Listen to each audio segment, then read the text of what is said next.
All right. All right. Greetings and salutations. Hi. Hi. This is the Vital Check Show. It is. Yeah. Ta-da. With your friendly neighborhood MD, Dr. Joe. And alongside, by my side. It is I, DJ Critical, the one and only. Bam. Yes. And we have a very special guest on the pod today. Very and special. We're excited to have her. But let me give you some background. Very excited. So actually, the guest and I were roommates back in college. Really? Yes. Oh. And when I tell you, the ADHD brain in me envies this guest, because when I tell you the most like regimented, organized like person I have ever met, She it's seems not a like lie. it. Yeah. Like it was. I just met her for like 5 minutes. It was a wonder to watch and live with her. So I am so excited to have her here today, and we are going to allow her to introduce herself. Please. Yay. Thank you guys so much for having me. I'm super excited. This is my first time being like on a real podcast. On a real podcast, welcome. yes. I guess Welcome. any podcast for that matter. So Welcome. again, thank you guys so much. No problem. Thank you for Yes, Yeah, Dr. thank you for Joe coming. and I were roommates in college, and now are both physicians. So Yeah, I'm thank a the board Lord. certified OBGYN. Yes. I practice out in Long Island.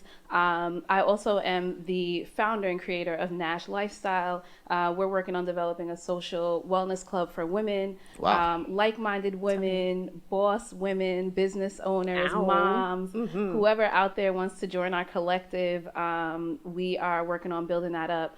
So I'm super excited to be here with you guys and talk about some women's health stuff, some other stuff, whatever y'all we're got on the excited for agenda. having you, Really. yeah. Yeah, Absolutely. So we're happy to have Dr. Nicole here today, and when I tell you, like, really, like, super proud of everything she's accomplished. And again, like, she's a boss, guys, and I'm telling you, I wish I had a third of her discipline, but nonetheless, happy to have you here for 2 episodes. Yeah, This week and next week? yeah. Okay. All right, one and next she's one. gonna come back.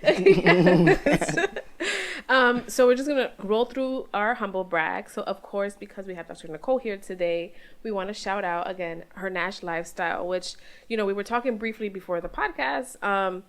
It's hard to balance all the facets of being a woman, right? Like a millennial mom, nonetheless. I feel like. Mhm. So it's really beautiful to see like an honest and genuine effort to shine the other aspects of us, right? Outside of motherhood, outside of our careers that we Careers spend and so stuff. much time Facilitating like and just building. building. Yeah.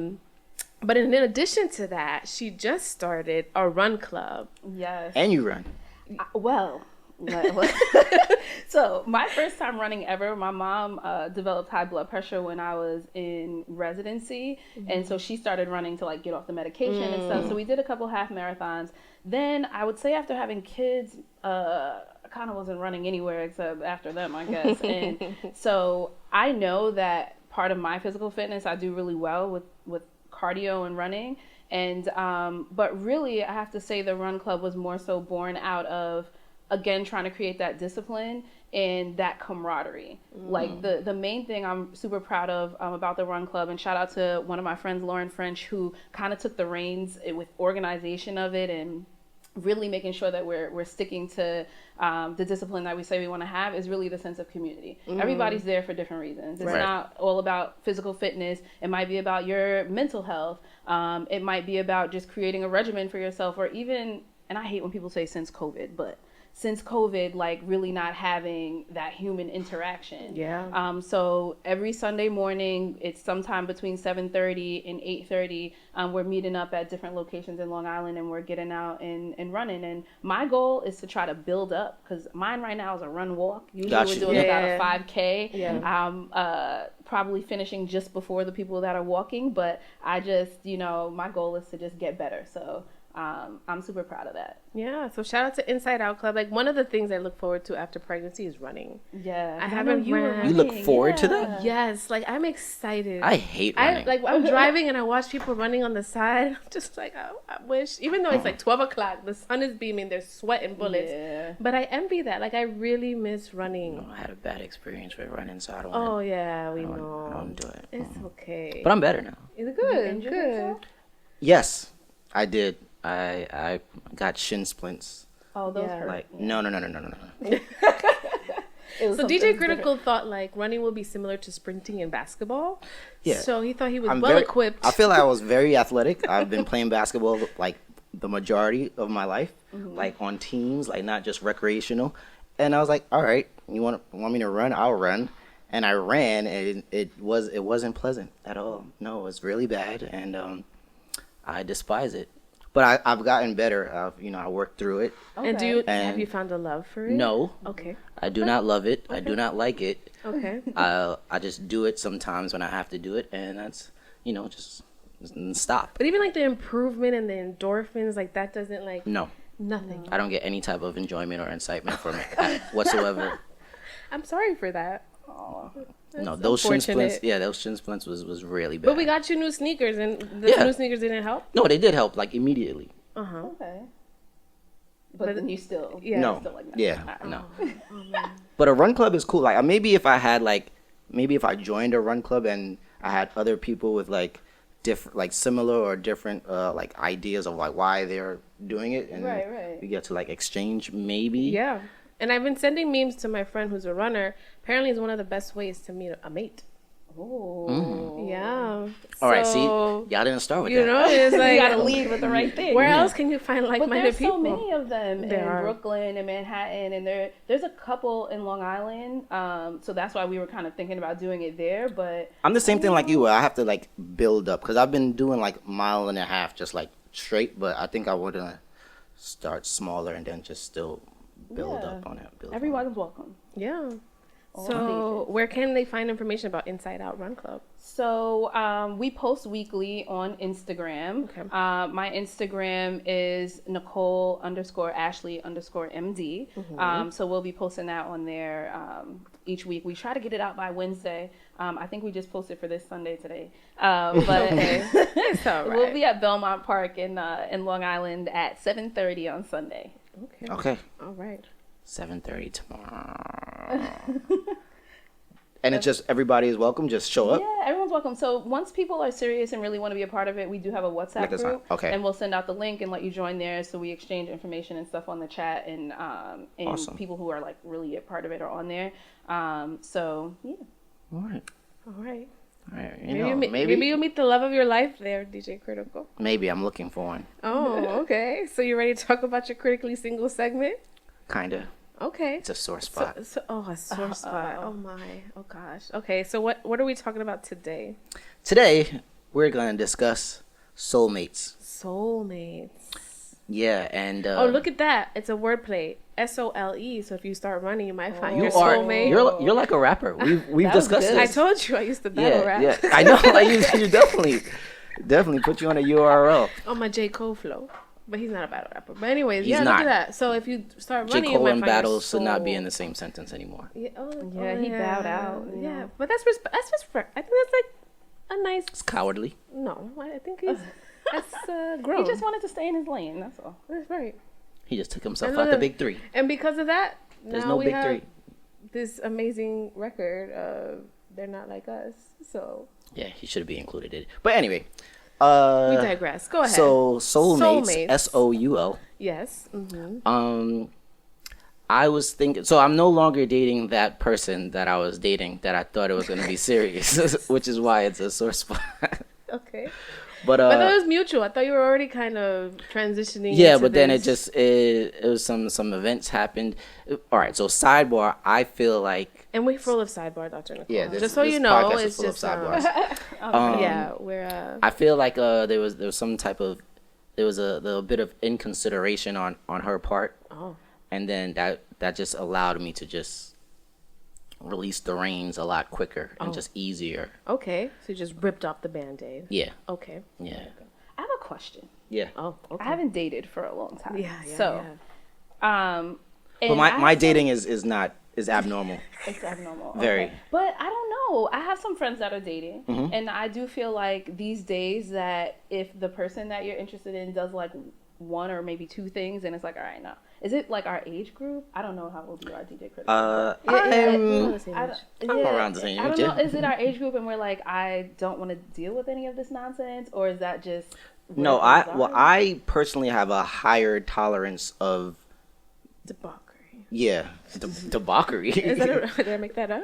No, I mean I think it's a word, but I don't know if it fits Dictionary there. time. That seems extreme. Oh, okay, sorry. But no, we've been dating for like over a year and a Dating? half. Oh. Yeah, we've been dating for a year and a half, You wanna and call it that was dating? just things that came up throughout the dating that just kind of like build, and it was just like little quote unquote red flags and stuff, and then it just came to a head. It was like, all right, well, this us trying to figure each other out. We just at that point we just understood like we like each other, but we're not compatible to that. level? Yeah. Got it. But I but do y'all think- talked about it. Yeah, we did. We discussed it on different occasions when we it was certain topics where we definitely was like on opposite ends of the spectrum, but we was like, all right, let's just Shelf it. table? Yeah, shelf that and just see if other things Yeah. because we spoke about like, everybody's not gonna check everything Right, every box. on your every box. So I was like, all right, so this is just an open box right here. Let's see if there's other things that can be checked, and just kind of ran its course. When it was like, you know what, we're just better off being friends. But I mean, I do think our age group, we're like transitioning. You know how people are like, oh, if you're a divorcee, you kind of already know what you want, and like Yeah. you go into the relationship like, Yeah. this is it. I think we're like divorces of all the bad things that happen in life. Yeah, So we're going into at times I think relationships- I guess what jaded is kind of the word maybe. But all right, so as far as soulmates, like you and Mr. Dr. Booker, That's right. y'all found each other. Mr. Dr. Joe found each other pretty young, and you so said you haven't dated for. Yeah, I mean, wow. we met in high school. Oh, similar. so- You're surrounded by two women married to their high school sweethearts. Oh wow. Yeah. My high school sweetheart is A sore spot. so sore. They have kids Yeah, they do. with have kids. people. Yes. Yeah. So I mean, I think obviously, and I don't want to But speak for. soulmates are a real thing. Do you feel like you? I think so. I mean, of course, when you meet someone when you're young, okay. you guys have to grow into each other. You Yeah. grow up together and you go through so much. But I think it's just that, that desire to always make it work. That's why Right. for me, when you were talking about the dating and it's like, oh, they did, these things and you kind of decided like, okay, that's not it. That's not going to work. I guess as far as coming from being in a long-term relationship and then transitioning to a marriage, those type of things to me is just kind of like, all right. Yeah, but at that time you're like Yeah, stuck. exactly. Yeah, you really don't have much of an option. No, but it's not even that. It's just like it's inherent in the In the type of relationship, relationship, yeah. right? Like you have to make it not have to make it like you desire to make it want work, to, right? yeah. Like it's And you have to want to. exactly.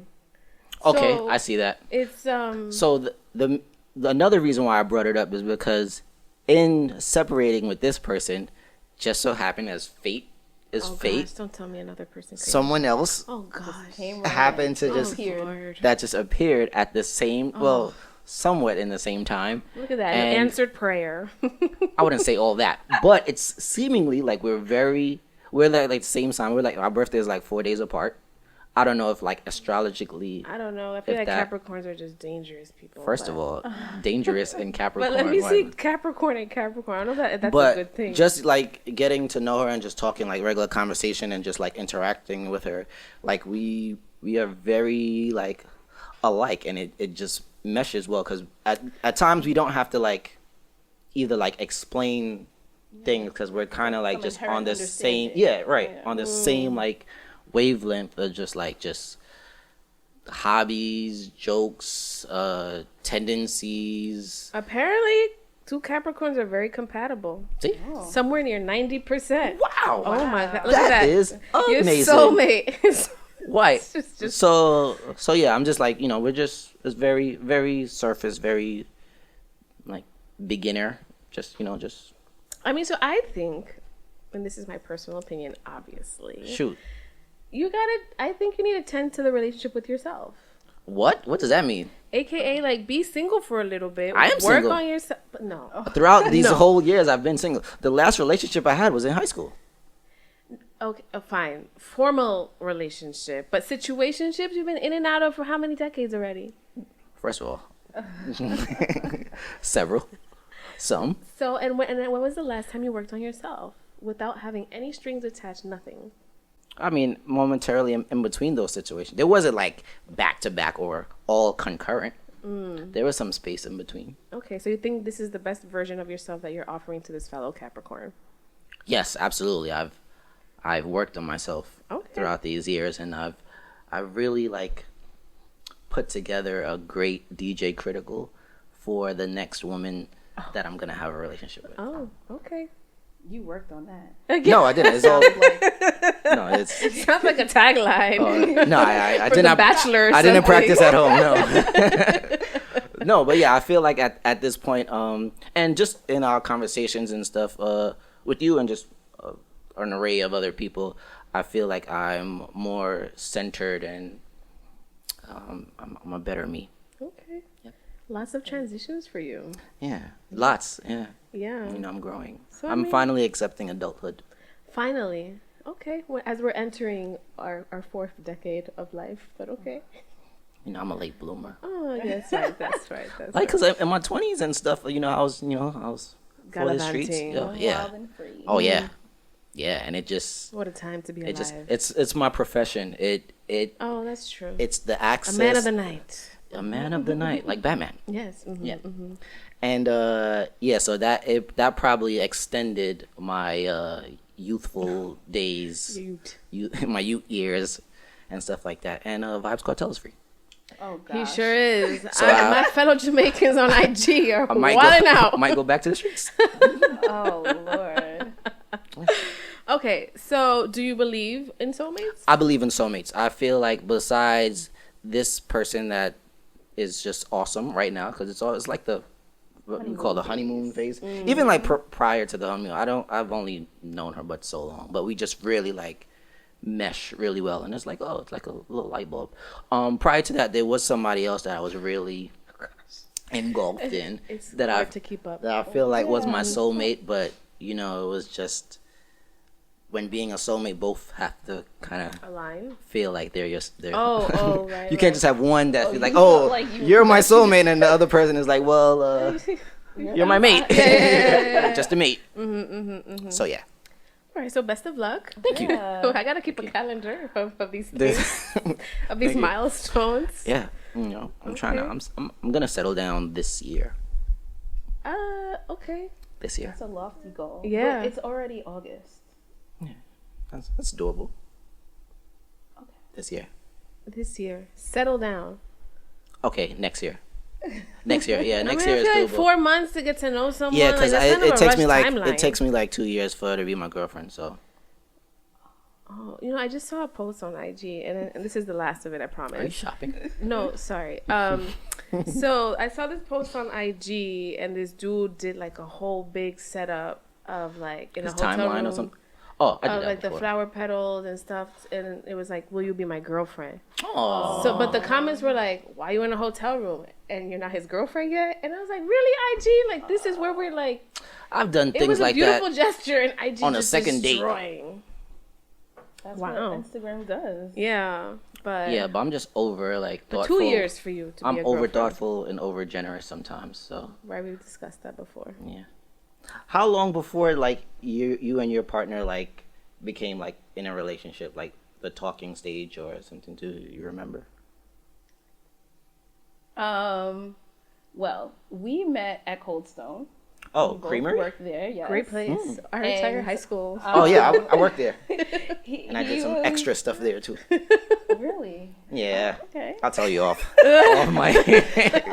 So Trevor used to make the ice cream downstairs. Oh. So, and then later I like kind of became a supervisor. So I just always like found at reasons that to like. boss ass. You just be- always been She just always been a somebody's boss. I just always found reasons to like be around him, even though he was like in the basement making the ice cream.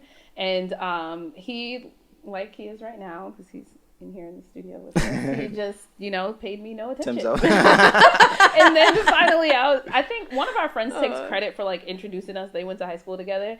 But I don't know. I would say that maybe it was a couple of months. I mean, back then in like what was it, like the 2000s? Pre-cell phone. Yeah. Oh, yeah, so you had no choice on but the to, like... at home and stuff, and I remember the phone call. Like, we were on the phone, I was like, so when are you going to ask me to be your girlfriend? Oh, you're just... And then, you're I just was always like... oh, hello. And then I think he said something like... Tomorrow? Then you can be my girlfriend now if you want. Something along those lines. Oh, that's lit. I like that. But I feel like it was like a swag. couple of months. It wasn't that long. Yeah. Not 2 years. Yeah. Well, I'm 2 years now. Back then, I was quicker to jump I think I realize it all depends on the person. Yeah. Because there's some people where I'm more aggressive with or just assertive. Mm-hmm. And I'm like, all right, yeah, this is what I want. And then other people, I'll just be on the fence. And that's, I think. Got to figure them out a little bit longer. Yeah. Because with my high school, what do we call a high school sweetheart? I don't know. But with my high school relationship, that was pretty like... That was very intense, very quick. Yeah. Yeah. I feel like that's how we are in high school, though. You're like hormonal that's true. And that's like right. young. Yeah, but there was other people I was with and I didn't feel that. Okay. Yeah, I was like, you, there, now, please, whoever you're with, stop that. Okay. Wow. You knew what you wanted. Yeah. Almost had a fight on it, too. Oh, gosh. Oh, man. But, you got to fight for love, you know what I'm saying? That's oh, gosh. No. No? I don't like violence. Don't do that. No violence. Fist fight. Yeah. Oh. You're going to throw it out. Yeah, you know who it was. I do? But it was post. I think he was just jealous that yes. I took her. I do recall now. Okay. But, it's my swag. It's DJ Critical. You know what I'm saying? Okay. All right. Well, I hope this nice person trip down is memory lane. Oh, gosh. I feel like if this person listens to, they're just going to be like... He'd be fine. We've made up. Okay. We've hugged. Oh, okay. Well, any hoosers, that was our critically single segment, of course. Yeah, still single. Still single-ish. Single. No. Now I'm like single. No, you just said you found the soulmate. Yeah. Soulmate. No, but I can't jump the gun. See, this is what it is. I meet somebody, I'm like, oh no, this is the one. I gotta like tone it down, cause then I could be like too overbearing, and then I'm gonna buy her flowers every day, and then I'm just like show up to her house and stuff. I don't want to do that. Okay, so fine, you're single. Before I was single-ish, cause there was like some type of situationship that was leading to a relationship. But now I'm just like, you're single. You're dating. Yeah. Yeah. Yep. Okay. Fine. Call it what you want to call it. Yep. All right. So today, obviously we're here. We're going to tap into our expert panel guest star. But I just wanted to preface it some time ago, and I read People magazine like I read the Bible, like it's ridiculous. It's just 2-3 times a day. I don't read the Bible 2-3 times a day. You get it mailed? Like the real hard? Oh, no. This is like... No, it's just virtual. My email. Yeah. Oh, okay. It's like news alert people. So anyway. Oh, you just... okay. I know the celeb gossip way too much. But anyways, I came upon this article because I thought it was interesting. Jessica Biel, who's Justin Timberlake's wife. They took his license away. I know. Yeah. I mean, drunk driving is pretty serious. Yeah. No matter who you are. He made so many slaps. I don't care.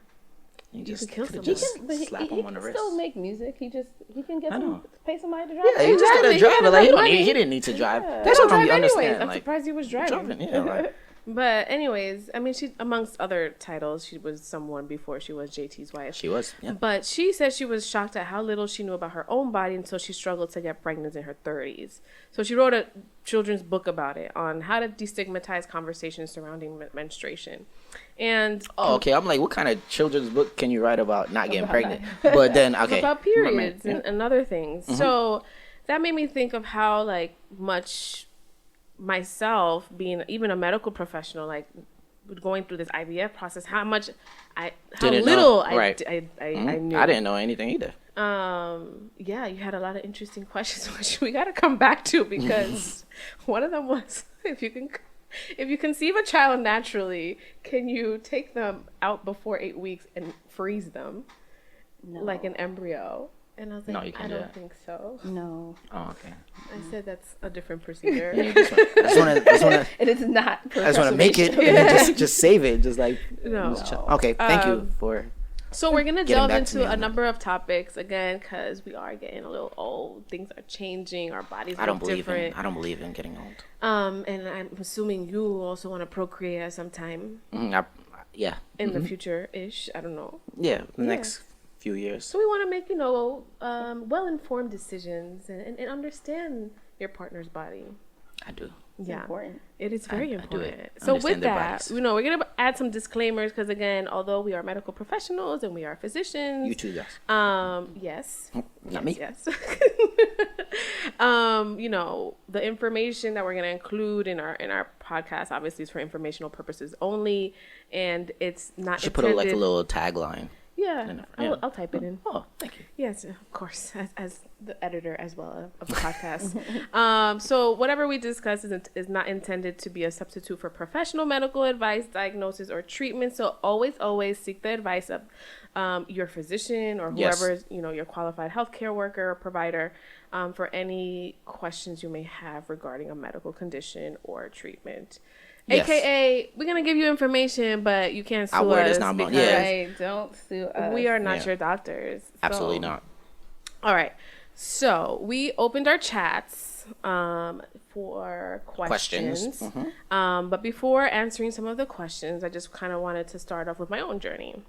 Oh yes, what a journey it was. I mean, outside of IVF. Oh, okay. So previous to that, I have PCOS, so polycystic ovarian syndrome, and I feel like recently I've seen, and again maybe with the advent of social media, there's just so much information It's your now. algorithm. Right. Like you'll say it a couple times, like just now, like speaking. Then you open your phone and it'll It's be just mad stuff. all PCOS stuff. Yeah.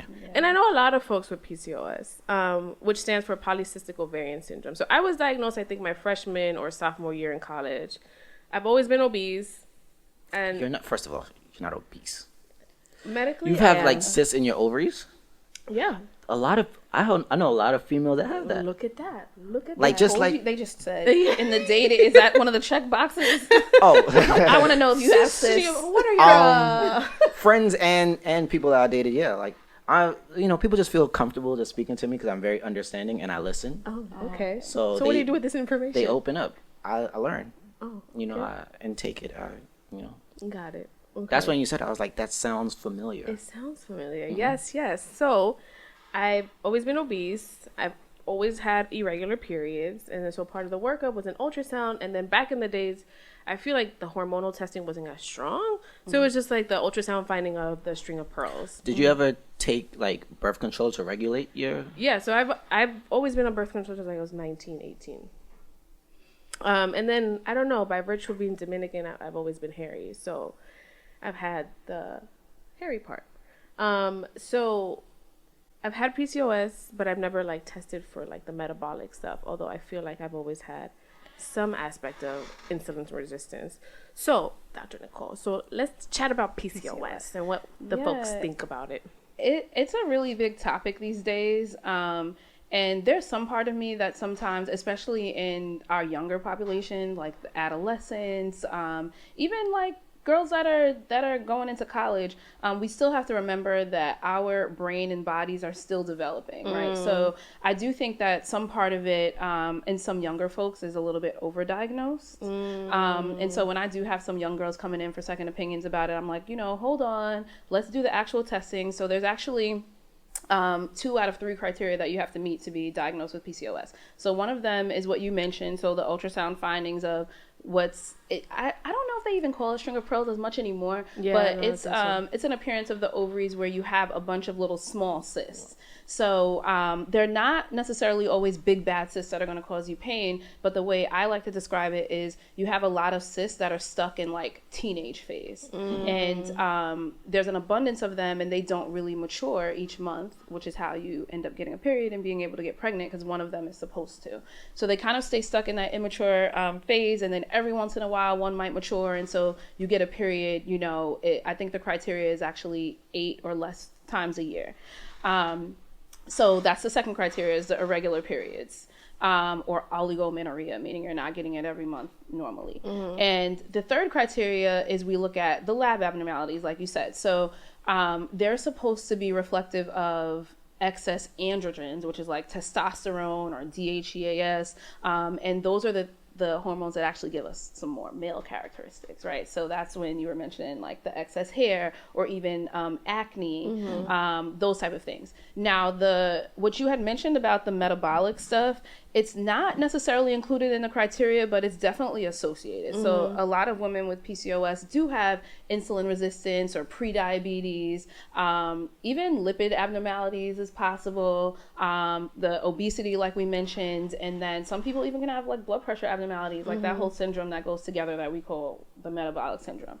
My other thought too about why it's so pervasive is that just unfortunately the way we're moving as a society is that we're overall not as healthy. Yeah. True. It's hard these days because these are the things that are pushed on us. Like our kids want McDonald's, our kids want candy, you know, they're playing video games instead of actually going outside, or outside is not safe. And so I think that we, you know, if we take it back to really like the lifestyle changes that have happened over the years is why we're really seeing so much of it. Yeah. And I've noticed like when I am training, let's say for a marathon, and like my physical exercise regimen is like pretty strict. Period will act right. And I can tell you when I'm getting my period, and especially if I start eating like vegan and gluten free and start cleansing, that combination of physical activity and just eating healthier is enough to get you right. Yep. So and the other thing I wanted to comment on about what you said about the birth control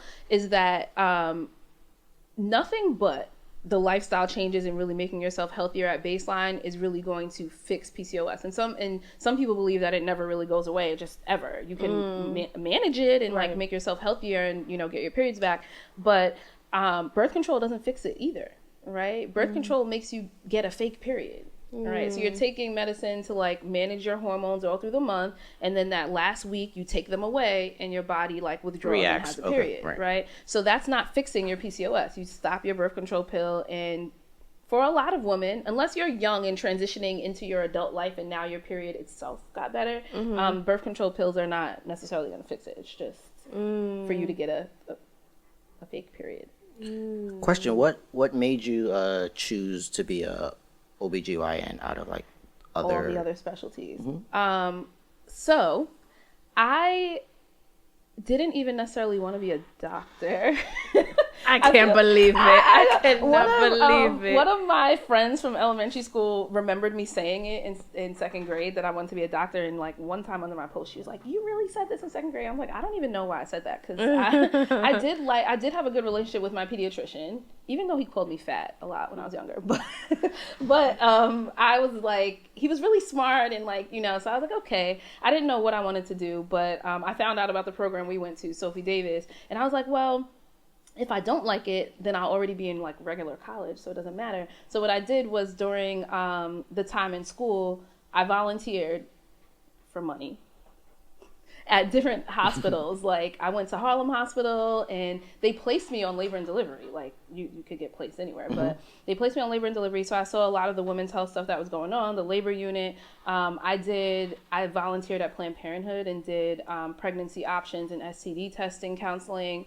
And I don't know how I just landed in all these different avenues of like delivering women's health. But when we go to medical school, you do have to rotate through everything.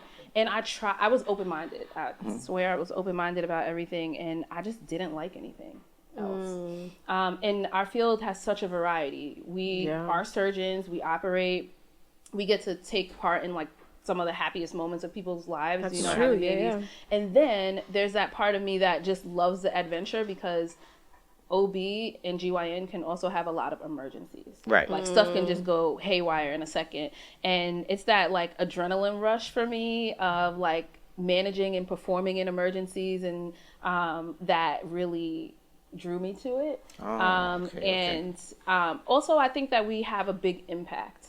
As we're learning, you know, women are largely marginalized in our society, and stuff like menstrual issues, in menopause, people don't even want to talk about it. Right? Yeah. So they come in the office and it's just like this relief once you like manage it and I don't want to say fix it for them, but you know, help them. You're able to overcome, whatever it is that's been bothering them. It's like, why was I suffering all these years? Like, you know, so that's what I like about it. The schedule sucks.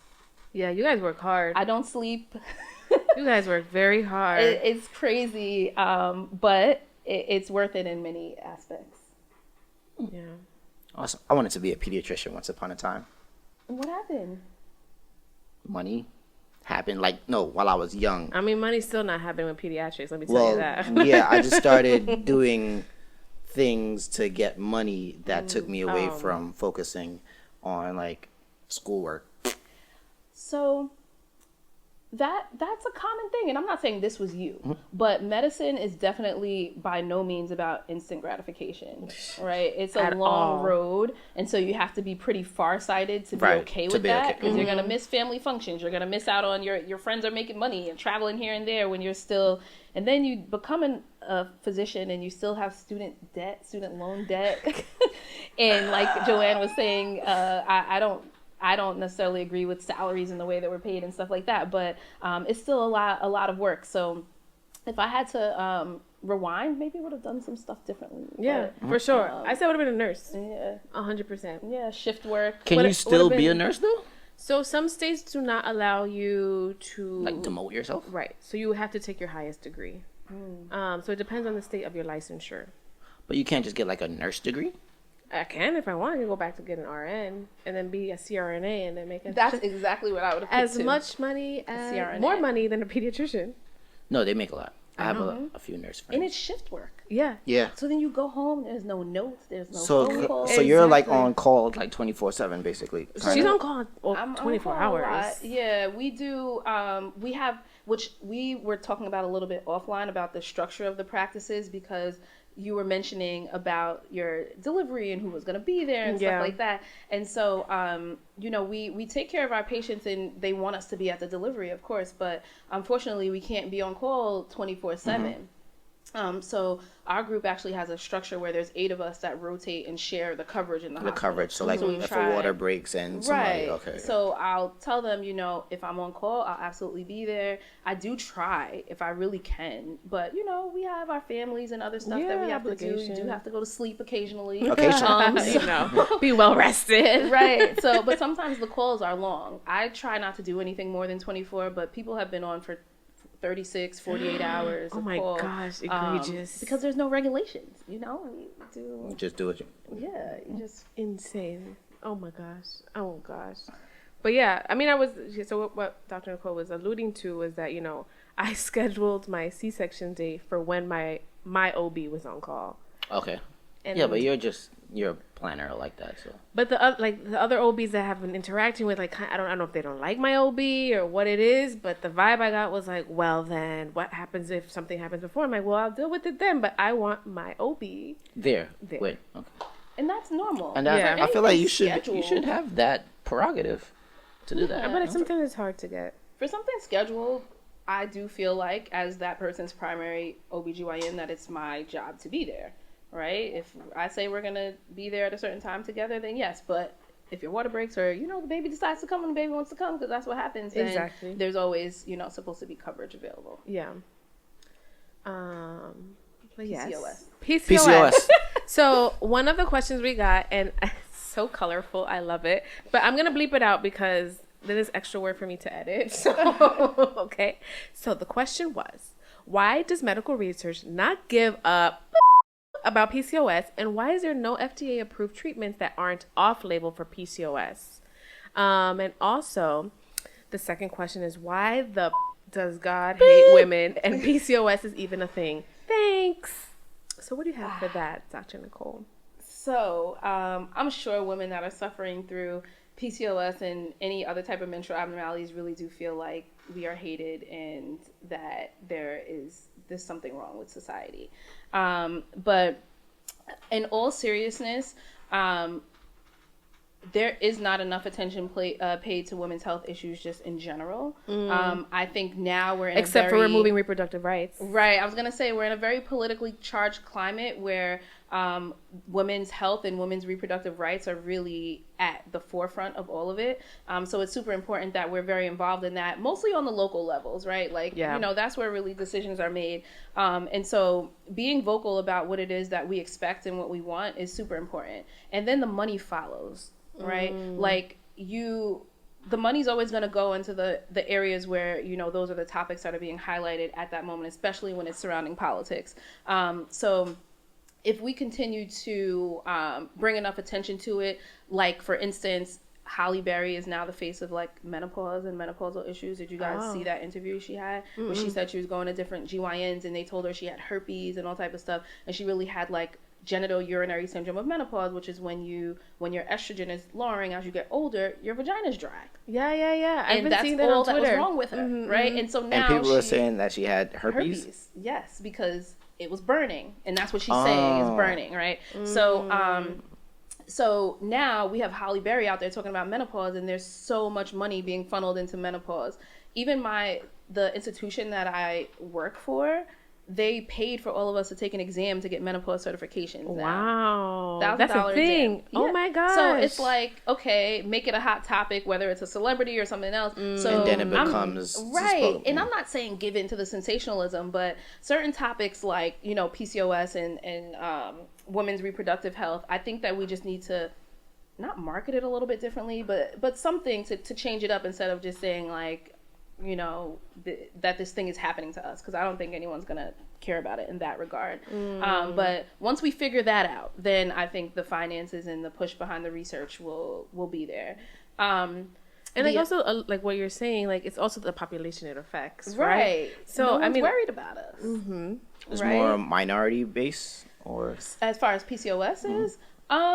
You know, that's a good question. I can't say that I actually looked it up, but I will say that we are more prone to it. Yeah, we're more disproportionately affected by diabetes, hypertension, all the insulin resistance and stuff like that that's associated with PCOS. But there are other groups that have, like, atypical PCOS that will be like a thin Caucasian woman. Like they have the issue too. But so is it like dietary, like what are there like causes of? Yeah, so the question that we had submitted was also asking about FDA approved treatments, right? So when I have a patient who comes in and wants to be diagnosed with PCOS, so first we go through the whole workup, right? The blood work that we talked about, the ultrasound, and then understanding your periods. Right. So boom, now you're diagnosed. Okay, now what do we do about it? The way that I divide it is, are you trying to get pregnant or are you not? So if you're not trying to get pregnant, then we want to focus on the metabolic issues first, right? So that's your diet, your exercise. So I'll always refer them to a nutritionist. There is a supplement called inositol, which is actually, it's a carbohydrate, and it's in our bodies. Like, it's responsible for, like, cell turnover and stuff like that. And it's now on the market as a powder and as pills. Supplement. And what it does, it has so many good health benefits. It works with weight management because it helps with your metabolism. It helps to regulate periods in patients who have PCOS because it also helps with managing insulin resistance. It has some good effects on mental health as well. And so that's always my first stop. Like, I tell patients, try this supplement, right? Anything for about 3 months and, like, see if you have a good effect from it. I like the powder because it's more readily absorbed. And I'll have patients acne gone, period back. I always put a disclaimer too. If you're not trying to get pregnant and you try the powder, you might get pregnant. So don't play around. I think I had about maybe 5 people come back pregnant after, and they weren't necessarily trying, but so that's usually what I start with is, like, and it's a natural supplement. And so I try to really focus on those things, like, make the change, and it's hard, but make that change first and see if you can re-regulate that way. Now, if this person, because also getting a period every single month is not always necessary if your uterine lining is not thickening. Right. So if your uterus is, like, building up, and the lining's getting thick, then unfortunately that can be a risk for cancer, which obesity in and of itself is a risk for endometrial cancer. So for those patients who are just doing lifestyle modifications or really don't want to do anything, I'm like, if you skip a period for 3 months, you got to come in. We'll do an ultrasound. If your lining's thickened, we have to, you know, give you some medicine to shed it, and you can go back on about your merry life, right? So those are really the 2 ways. Or some people want to be on birth control because they want to get a period. They want to know when it's happening. So fine. The group that's trying to get pregnant, I still say the supplement. I still tell them to do the inositol supplement because it really does help with fertility. And then we are going to start doing ovulation predictor kits because remember before I was saying those eggs are stuck in like this teenager phase and they Right. don't mature. So you're not releasing an egg every month. You can't get pregnant without releasing your egg. Right. So the Ovasitol can help do that. But the ovulation predictor kit will tell us if you're actually ovulating. So I give them instructions. And that's one good thing too in practice. Like if people are coming to me about a lot of the same thing, I'll like type an information sheet for patients and I just have give it to them. readily. Yep. So it's on there how to use your test strips, how to test. If you're not getting positives on the ovulation predictor kit and you have PCOS and you want to get pregnant, now we need to do something else. Right. Now I'm a generalist, and medicine has a lot of focus lanes. So there are REI doctors, so reproductive endocrinology and infertility doctors, right. that focus specifically on women's reproductive health and especially women who are trying to get pregnant. But there are some of us generalists that will help women with PCOS with medications that can help induce ovulation or get your body to release more eggs. But I would say the majority of us will then refer to an infertility doc for that whole workup. Got it. That was amazing. That was so helpful. So informative. Oh my gosh. Another question. So what happens when women have like a cyst or like several cysts that becomes painful or like that may interrupt like their periods and like naturally. Like if they wanted to like give birth, like that would become a problem because of the cyst. Then at that point it's just like surgery based, like you have to like remove them. So it depends. On what type of cyst it is. So every month we form a cyst when we release our egg. Right. It leaves a little cyst behind. If you get pregnant, it stays there for a little bit to help support the pregnancy. If you don't get pregnant, it just shrivels up and goes away. That's called the corpus luteum. It makes progesterone for pregnancy. And it also, when you don't get pregnant, it makes progesterone, which makes you hungry and feel crappy when you get your period. Look at that. So oh my then, gosh. but you can form a pathologic cyst, meaning one that's not supposed to be there. Okay. So it can have fluid in it. Okay. It can have blood in it. And the cysts that have fluid in it are more likely to just go away if you wait for another period cycle. The ones that have blood in there are a little less likely to do so. Now, when we're deciding about whether or not you have to do something about it, we really tend to rely on the size. So if it's greater than 6 centimeters, right. That's pretty then big. it has a propensity to like twist your ovary, and you can have what's called ovarian torsion. Where like the cyst twists the whole ovary and then your blood supply to your ovary is cut off, which is bad because then the ovary can die. Yeah. Right. And we only got 2. So. Exactly, and you need them. So if it's bigger than 6, we would recommend surgery no matter what type of cyst it is. And if it's smaller than that, then technically I'll usually wait about 2 months and have the patient come back and see if it left. To see if it, okay. Right. And I left out one group of cysts. There's another group of cysts that are bad, right? There's cysts that can be cancerous. So if it looks really bad on ultrasound, has like solid it's like dense components, or like we call them excrescences, things that we're worried about. That's a whole nother different lane. Gotcha. We send blood work, might go send you to like an oncologist, but those should come out too. All right. Good question. Yeah. And somebody actually asked that. Yeah. Right. So I think that question was, do ruptured ovarian cysts cause heavy bleeding? I guess you didn't mention what type of cyst, but I guess The ones with the blood, maybe? Yeah. Or just a cyst Yeah, rupture? if it has blood in it and it ruptures, it's like the blood's just kind of sitting there in your pelvis and waiting to come out. To be released. Some of it can backflow through the tubes, and so yeah, you can have bleeding from having a ruptured cyst for sure. One more question. This is so informative. I love you being here. This is going to be a great 2 weeks. This is not with COS, but what can people do with like hormonal acne?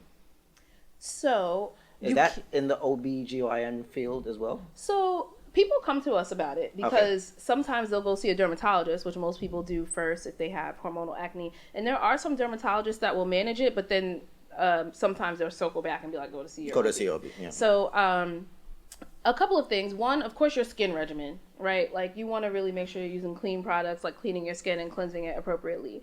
The second, I still would tell them to try the supplement, the inositol, because it balances your hormones.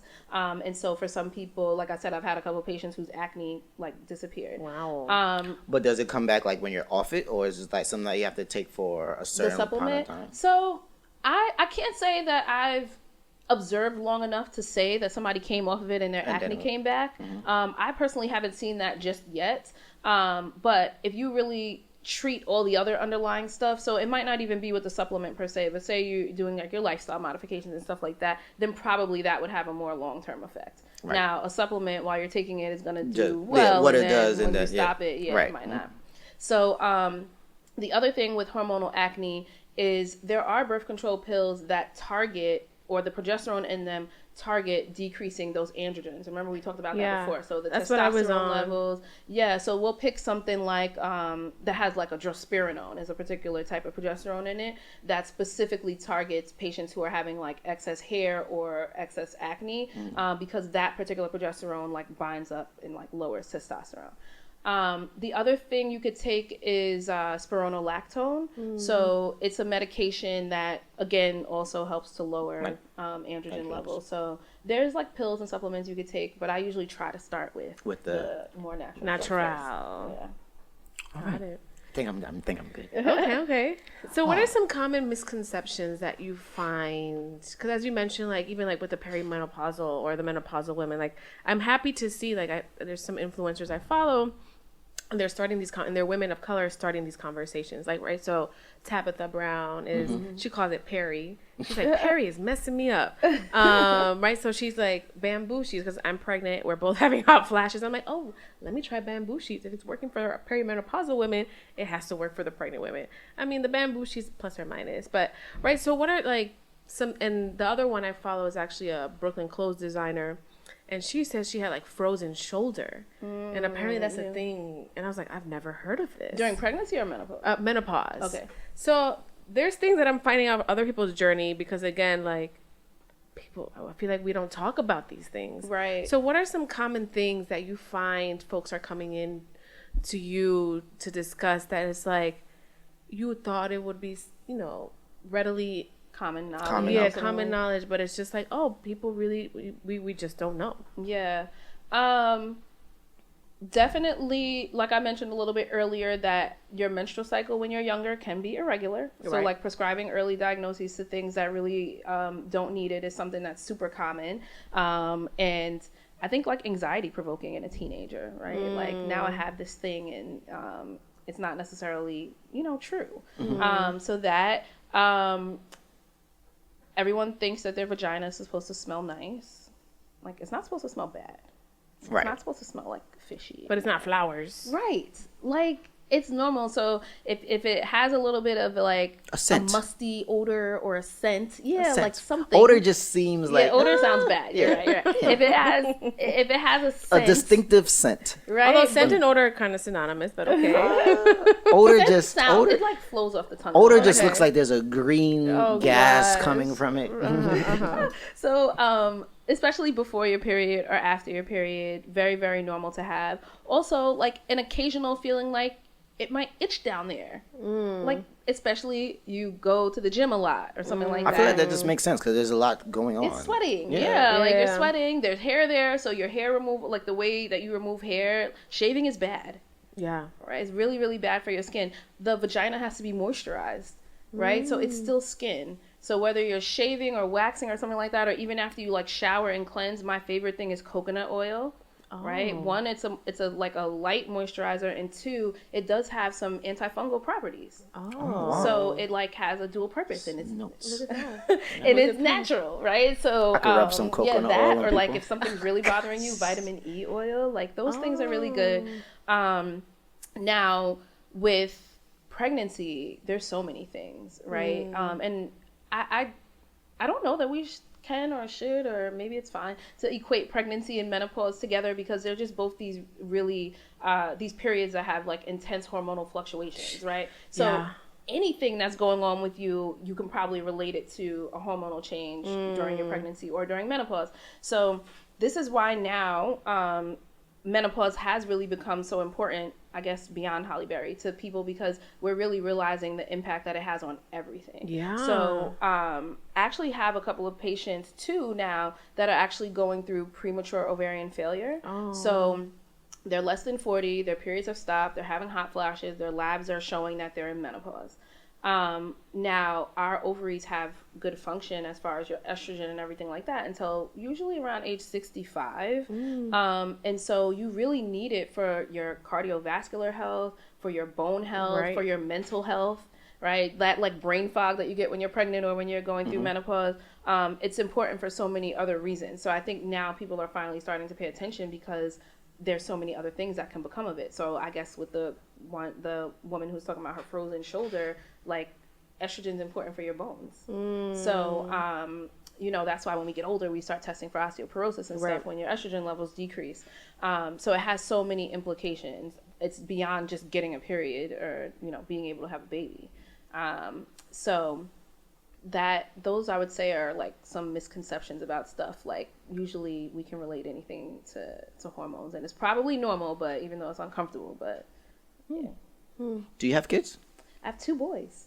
Did while you were like pregnant and stuff and you were OBGYN then, so do you feel like being an OBGYN and going through your pregnancies, you just floated because you kind of knew like what was going on, when, how, what, and you just like, or did you still have like, you know, like questions? Yeah. And like Like one of my friends, my co-resident, she actually bought is it the Doppler, like the the heart rate heart- monitor to check her kid's heart rate when she was on call, because obviously she's working 24 hours, and she's like, you know, I haven't felt him. Let me just check the Doppler. So like, were you one of those people who like scanning myself? And stuff? Yeah, I was doing that. After the shift, I would like go and like sign on myself and everything. In the beginning, you can't feel the baby moving, so it's like, is this baby still in there? Like, what's happening? And that was a really good question because it's different going through it, right? And I definitely had a newfound appreciation for the things that my patients were going through after having kids myself, because it's definitely not easy. So I wouldn't say I coasted through, but my first pregnancy, I felt actually pretty good through that one. But the labor was just like, so it's just like you being on both sides. Right. I learned that I have no pain tolerance, so I feel for the women who are worried about the laboring pains, and the and epidural, so and I do stuff spend like that, time making sure I talk to them about that, because that was not cute.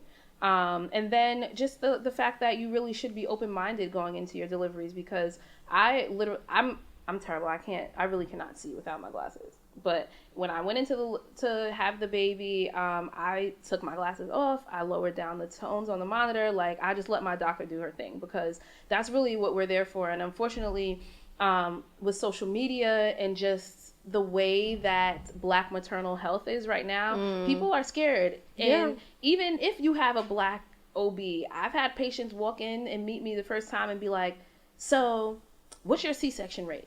So what do you think about this? Yeah, like just like wanting to know how they're going to be treated, I guess. But I will say 9 times out of 10, if patients understand that we're going to be there for you, we're going to be there to do the right thing for the baby, and like let us work and work together. I'm not saying like if I tell you should do something that you have to do it. Right. But you know, we can have a dialogue and not, you know, make everything, well, they said on TikTok, and then I think that some of those relationships might be a little bit better, especially as far as people's labor experiences. Because I find that people that go into it with this negative energy, it's like something crazy happened. Or with good expectations. Like, so for my first pregnancy, right, I printed out like a 20-page birth plan, right? You would. That sounds very Dr. Joe-ish. Whatever prepared was, right? I wanted to do, the normal spontaneous vaginal delivery. Now, quick interjection. Did your doctor go over the birth plan with you? Yeah, she was open to it. She's like, all right, what do you got? She's like, let's go through it. What are your feelings and stuff, right? And I think for our generation, like, the word natural has been not overused, but like embedded in us, right? So everything about us has to be natural. So like, even when people are like, oh, did you have a natural delivery or a C-section? I'm like, listen, birthing is natural, right? Whether you were assisted or not assisted, right? So, and again, I'm very sensitive with that term natural, right? Then like, oh, I don't want an epidural at all. So like, when you go in and like, I don't want an epidural, I want to labor by myself, like I don't want to be induced, right? So it's like this pressure that we have to perform in the most natural way for one of the most painful experiences thing. of our lives. Yep. And then, as soon as and again, my daughter did not come naturally, Vaginally. right? Vaginally. Mm-hmm. I had to get induced at 41 weeks. And that induction was hell, literally the devil. And I was like, can I please get my epidural? Mm-hmm. And it was the best decision, right? So with this second pregnancy, I have no expectations. And I think some OBs had issues with that. But I'm like, listen, whatever happens to get this baby out, I'm cool with it. Healthy baby, just get it out of there. I was like, if it happens this way, I'm cool with it. If it happens the other way, it's cool. But I don't want that expectation because I feel like it's so much pressure. It's a lot of pressure. For something that and you don't know how you're going to feel, especially when it's your first baby. So when patients come, I'm happy that your OB went over the birth plan with you because we should, right? And unfortunately, again, in medicine, you got 15-minute appointments that are triple booked, right? And the patient has their birth plan. And, a lot of my sessions run behind. Right. Usually patients know you might wait 30, 40, maybe an hour. Wow. But when I come and see you in the room, I'm going to answer all your questions. Right, I'm going to talk to you. You're going to have your time just like everybody else. Yeah. Right. But, and I'll try to regiment it okay, the 36-week visit, bring your birth plan with you. And our hospital actually did a good thing by actually making a template now. Oh, good. So that's nice. And they called it birth preferences. Okay. Right? So what you prefer to happen. That's a right? good way to pretty good. Right, because you never know. But pain management is a big thing. Yeah. And if you decide that you don't want an epidural, that is fine, but you still need a pain management plan. Pain management is not only about getting medication. There's breathing techniques, there's hypnobirthing, there's reflexology. If you're going to have a doula or something, maybe they're certified in those things. Or you and your partner can work on it, but it actually takes work. You have to know how to become one with your body and your breathing techniques. It's not okay to just say, I don't want an epidural, and then come in and all the medical professionals are like, well, we can't really, other than, the options of medical pain medicine that we have, we can't teach you how to breathe, those are some of the things that, patients have to those classes that, you have the male and the female and oh yeah, like Lamaze. I don't know how many of them exist anymore. And I tell patients, honestly, you can go on YouTube and find some great information about your pain management techniques that don't require epidural pain medication. But if you need it, then it's there for you. Right. What do you think about, what's your opinions on at home births, because you mentioned doulas and stuff like that? Again, also the natural kind of realm. They scare me. Yeah. As a medical professional, as an OBGYN, I think I see way too many emergencies to ever agree with a home birth. It can be seconds. Like in the hospital, we get you to the operating room and we can get the baby out within a minute. That's not happening if you're at home and there's an emergency. Right. And I watched a video recently of a couple that's on social media, influencers. Tiny little girl, baby had to be maybe 8 pounds something. I'm hearing them on the phone saying something about, calling the doula and saying, the fluid came out and it's brown.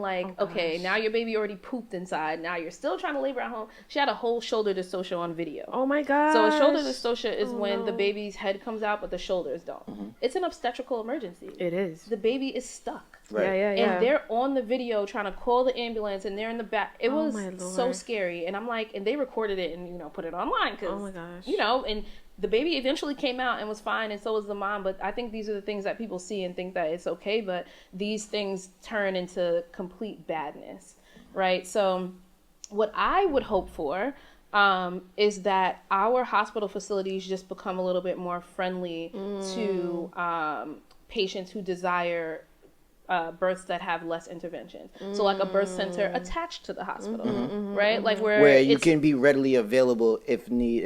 Exactly. You can be wheeled right through a wing or something to the operating room if you need to. Yeah. But the experience on that wing is maybe you're at home. And there are some centers like that exist. I know there's one in Harlem, I think, or they might not be attached to a hospital. But my vision of it is that you have the close proximity. Yeah. And the other thing that people have to remember is everybody is not a candidate for a home birth. All right. If you have high blood pressure, if you have diabetes, if your baby is measuring small, if you have any issue, it's a no. Yeah. It just has to be. You can't just be pregnant and just feel like you can just get a pool of water and just put it in there. And And I have a lot of patients who come and say that, like, I want a home birth. I'm like, well, you got to go find somebody who's going to attend a home birth, because I don't do that. But I think if... that was going to be my other question, too. Like, as far as OBGYNs, if they have, like, private hustles, to, like, just be on site and stuff. I would say a lot of physicians that have side hustles is that it's not always directly related to what we do on a day-to-day. Like some side hustles might include like telemedicine or something like that, but obstetrics and delivering babies is really high risk, so you have to have insurance, right. So figuring that out, I think, would be a little too much. But getting on the telemedicine is like, oh, I have a yeast infection, like, all right, I'll send you some fluconazole. That as another like side hustle or something. Other side hustles that people do are med mal, like, so for legal cases they'll be like an expert witness. Med mal means malpractice. Yeah, I got that. Medical malpractice. The other thing that some people do, but I can't get with it because my morals just won't let me, is, unless, I guess you could be on the other side of it, I don't know, like people who review insurance claims and like deny them. I hate them. Yeah. Anytime I have to do like a peer-to-peer with the other person, like you're denying a test that the patient needs, it's just annoying. So people do that, but I don't know if I would do that. Yeah. Okay. All right. So I think we had a lot of good information. this is a whole lot of information. Yeah. My mind just like... Yeah. Like that emoji. Yeah. But it was just very informative because as someone who's planning on having a pregnancy at some point, well, not me per se, obviously, but my partner, whoever she may be. Right, exactly. Yes. And just knowing people that have like different like PCOS or, like I said, hormonal acne and just like stuff like that is very informative. I'm glad you're here, and I'm looking forward to the next episode as well. So one of the comments, it wasn't a question, but more like a comment. So one of my cousins, she's younger than me, and I posted her before, had a rare form of endometrial cancer. And she wanted to remind folks to get your yearly GYN exams and your pap smears, because, you know, in retrospect, it kind of fell off for her. So she wanted to really put that plug in that, you know, we need to take care of our bodies. And do our follow-ups. What else are we missing? Like, what else should we do? I totally agree with that, for sure.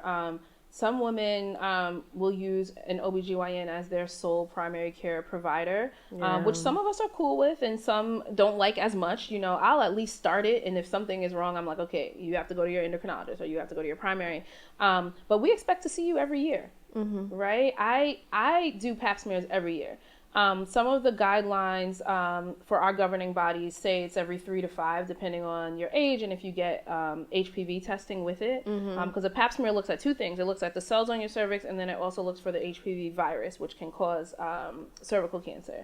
And so one or both of those might be abnormal. But the guidelines say if you're negative for both, then you can actually wait 5 years to be retested. But it doesn't hurt to get tested every year. Like, is it like invasive or anything? So, to me, what would hurt a patient is if insurance doesn't pay for it, but they still do.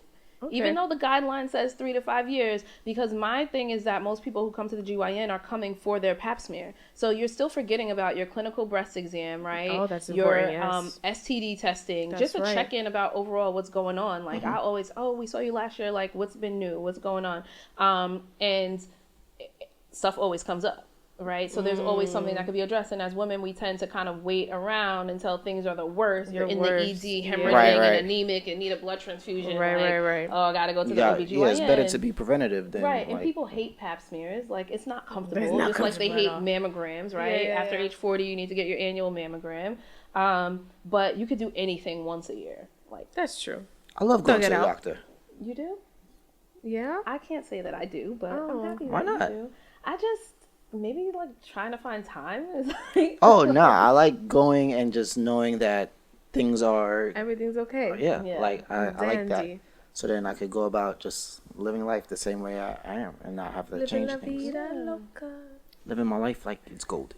Yeah, that's a good one. That's a good one. All right. So with that, we're gonna end our random acts of kindness. So I recently had a birthday. And Happy birthday! Thank you. Feliz When's your birthday again? The cumpleaños! 22nd. Okay, you're a Cancer. I am a All right, I'm the Cancer. 28th. Yeah. Oh, so happy belated to you Thank too. you. That's right. Happy That's right. We saw belated your, birthday. your birthday And Maverick celebrations. turned 2 on the 26th. Oh, look Oh, at Maverick, that. that's a nice name. Yes. So exciting. So many birthdays. July birthdays. Yeah. But our best friend, well, like, the yard ute himself, he got me a mom to be spa package. So it was a prenatal massage, a Nice. scrub, and so a nice. facial. And I want to tell folks that yes, we have registries for the baby. The nursing stuff, although it's for mom, is for the baby. But maybe, for your next pregnant friend, consider something for the mom to be. Like that They was have such. spaces on the registry now for that. Oh really? Mm-hmm. Oh okay. Yeah, I used Baby List. Okay. And they have like a category that's like for the parents, and you can put like on there, I guess like meal card. Like Oh, I DoorDash. love a good meal train. That's what my group got me, a DoorDash card. Okay. Oh, that's cute. So yes, so I gave a spa consider package before. DoorDash. You did? I did. Okay. I mean, she wasn't a mother to be. She was going through nursing school, and I kind of like set her Oh, up. not me. I was like, you didn't get me Oh, anything. no. You're Oh. so thoughtful. I am. I'm very thoughtful. Yes, That's he's very great. generous, as he's mentioned. But so yeah, so for Gonna that come to this run club. that special for that special lady pregnant mom to be consider something for her, just for her, not just for the baby. Yeah. For your next random act of kindness. That would be cool. All right. So with that, kind folks, thanks for tuning in. Thanks for listening. This has been awesome. We will see you soon in the next episode. Bye. Bye.